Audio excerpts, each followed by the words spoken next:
Адыраспан дәрілік өсімдігінің емдік қасиетін білгіңіз келсе, біздің каналға тіркеліп, кеңесімізге құлақ түріңіздер. Адыраспан улы өсімдікке жатады, дәмі ащы, мал жемейді. Сабағы мен гүлінде уы болады.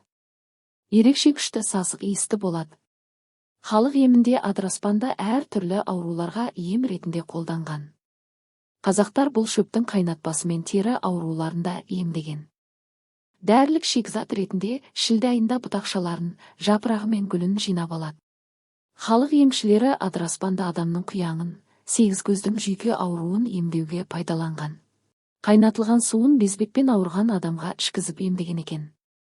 Сабағы мен жапырағын қайнатып мөлшермен ішсе, талма, сал, ұмытшақтық, суықтан болған ми қабынуы және тарамыс ауруларына жақсы ем болады. Сабағы мен жапырағын 30 грамм алып, жаншып 120 мл суға қайнатып, шырынын сүзіп алып, 90 грамм бал, 60 грамм күнжіт майымен араластырып ішсе, дереу құстырады. 500 грамм шөбін жарты литр қызыл араққа қайнатып, күніне 30 граммнан бір ай ішсе, талма, бастың созылмалы ауруынан айықтырады. Белгілі себеппен бала көтеруден тоқтап қалған әйелдер 3 күн ішсе жүкті болады.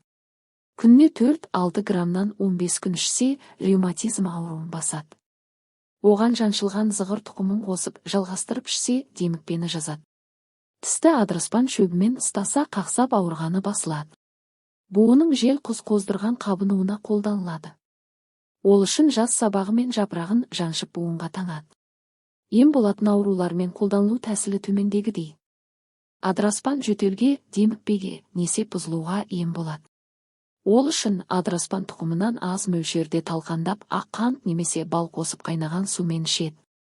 Адыраспанды себебі белгісіз ісіктерге ем ретінде қолданады. Ол үшін адыраспан лайықты мөлшерде алып суға қайнатып ісікті жуады. Жедел жел құз қоздырған буын қабынуға адыраспаннан лайықты мөлшерде жаншып буынға таңады.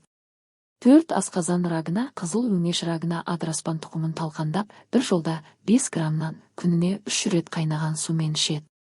Егер бас айналу, көз қарауыту, жүрегі айнып құсқысы келу секілді кері әсерлер білінсе, дәрі мөлшерін азайту керек.